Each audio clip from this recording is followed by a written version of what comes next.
This all took place quite a few years back, and honestly, I had completely pushed it out of my memory until just recently. I was 17 that summer, working night shifts at a pizza shop located way out near the edge of the town where I'd grown up.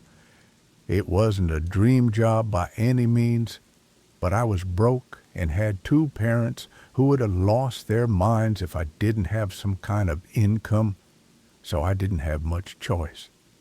It was one of those positions you settle for because nothing else is hiring.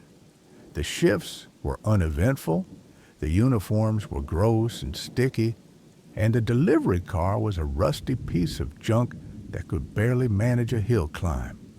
On the bright side, at least it wasn't my own car. That would have been even worse. Oh, and while it's not super important, I do want to point out that the pizza was absolutely awful. Seriously, like almost inedible. I've never understood it. Even now, I still don't get why anyone with functioning taste buds would voluntarily order from that place. If it weren't for the up-to-date equipment and the decently nice vibe inside the store, I'm convinced we wouldn't have received a single order. That pizza joint is, without a doubt, the thing I've missed the least about my hometown. And considering everything else, that's saying a lot. The only real upside to working there was that because the pizza sucked. Or maybe because it was so far from anything resembling civilization, or both. We rarely got calls. Most nights were eerily quiet. I won't waste your time describing what my usual shifts looked like. It was a pizza place. You can probably imagine the routine without much effort. One night, I was refilling the drink cooler when the tablet pinged with a new online order. 1 large sausage and olive pizza. That detail stuck with me because olives were practically never requested. The delivery address was way out, technically outside our service area. I instinctively moved to reject the order like I usually would, but before I could, my manager, a guy named Russell in his 30s, who mostly hung around in the back browsing Reddit, glanced over and told me to go ahead and take it. We hadn't had a single delivery in over an hour.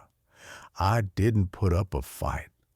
Once the pizza was ready, I plugged the address into my phone and picked up the box. At least it would eat up 30, maybe 40 minutes. As I was about to head out the door, I noticed something odd in the delivery instructions Russell had printed and attached to the box.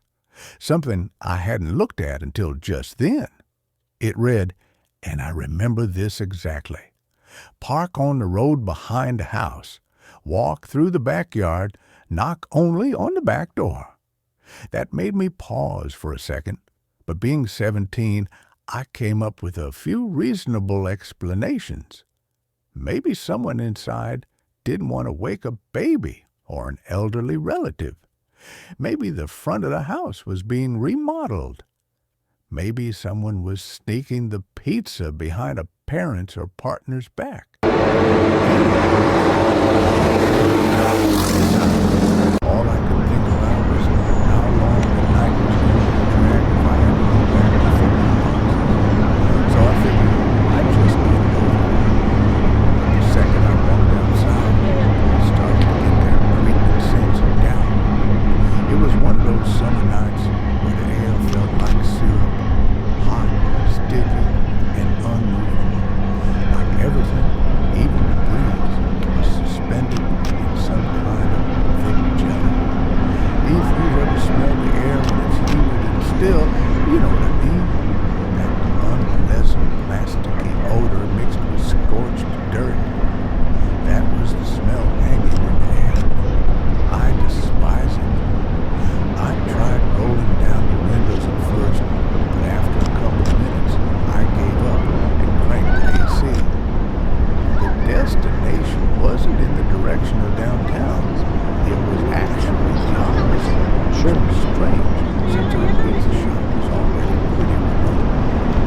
The GPS said the trip would take just over 25 minutes, but it felt longer because the roads were so deserted.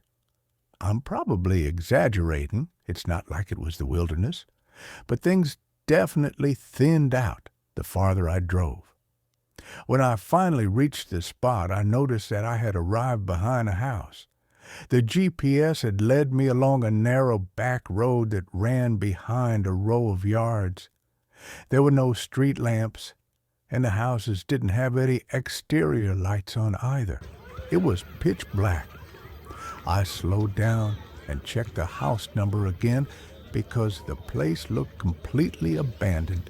No lights inside, no car out front, just an overgrown backyard with a leaning wooden fence that didn't close properly. Still, I went with the instructions. I pulled over on the gravel, grabbed the pizza, and started up the incline toward the rear entrance. I had the box in one hand and my flashlight in the other, aiming it toward the ground so I wouldn't trip on anything. Once reached the top, I saw the door, an old white one with a small glass pane near the top, partly covered by a cheap curtain. I knocked and waited. Nothing. I knocked again, already dreading the thought of having to return to the store without delivering. Russell would flip. Just as I raised my hand to knock a third time, I noticed the curtain twitch.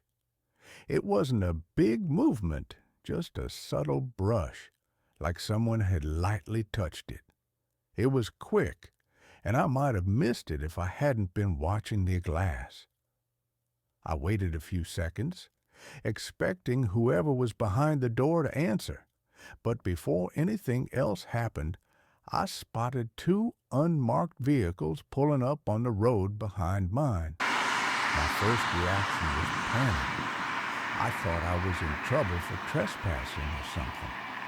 One of the car's doors opened, and I saw a man step out, illuminated by the other car's headlights. He motioned for me to come over, so I did. I figured maybe he was the one who ordered and had just gotten home. But as I got closer, I saw that he was holding something out towards me. A bag. He was an undercover cop, wearing regular clothes instead of a uniform. Once I got close enough, he told me to return to my car and wait there. That was it. No explanation. Just go back. So that's what I did. I slowly backed away, got in the car, and sat there watching. That's when I realized it wasn't just two officers. There were at least 5, maybe more. They had flashlights but moved in complete silence, circling the house like they were trying not to alert anyone. No one knocked. No one announced themselves. It felt strange. It was surreal. I saw one officer gently test the back door handle, the same one I had just knocked on. When it didn't open, he gave a nod to another guy and stepped aside. Watching it all felt wrong, like I had stumbled into something I wasn't supposed to witness. Eventually, the first officer returned to my car and crouched next to the window. I rolled it down. He glanced at the pizza box on the seat and let out a short breath. He didn't give me much detail, but he wasn't rude about it, just clearly didn't want to say too much. What he did share was that the house was involved in the ongoing investigation and that he and the others were in the middle of a stakeout. He apologized for not stopping me sooner and explained that I had shown up right as they were shifting positions. I offered to show him the order, and he nodded. I brought up the app. It showed the address, a phone number, and the name Jerry. But it didn't look like it helped him much. He took down the number and told me to leave right away. I grumbled a bit, saying my manager would lose it if I came back with pizza. But he just said, Then he walked off without another word. I was irritated, but what could I do? I drove back. During the whole return trip, my brain was trying to make sense of it all, but it didn't really hit me until I pulled into the parking lot again. How close I might have come to something terrible. If the cops hadn't shown up when they did, there's no telling what might have happened. I still don't know. The more I thought about it, the more I felt like the only reason the person behind the door didn't answer was because of the police presence. But that led to more questions. Why would someone under surveillance order a pizza? Maybe they didn't realize they were being watched. Or maybe they did, and I was some sort of test.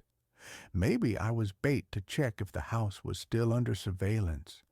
The twitching curtain, the silence, the timing of everything, it's all so weird. I know I'll never get a real answer. Thinking about it too much feels pointless now. I probably wouldn't even remember this if an old high school friend hadn't brought it up the other day. I didn't recall it at first.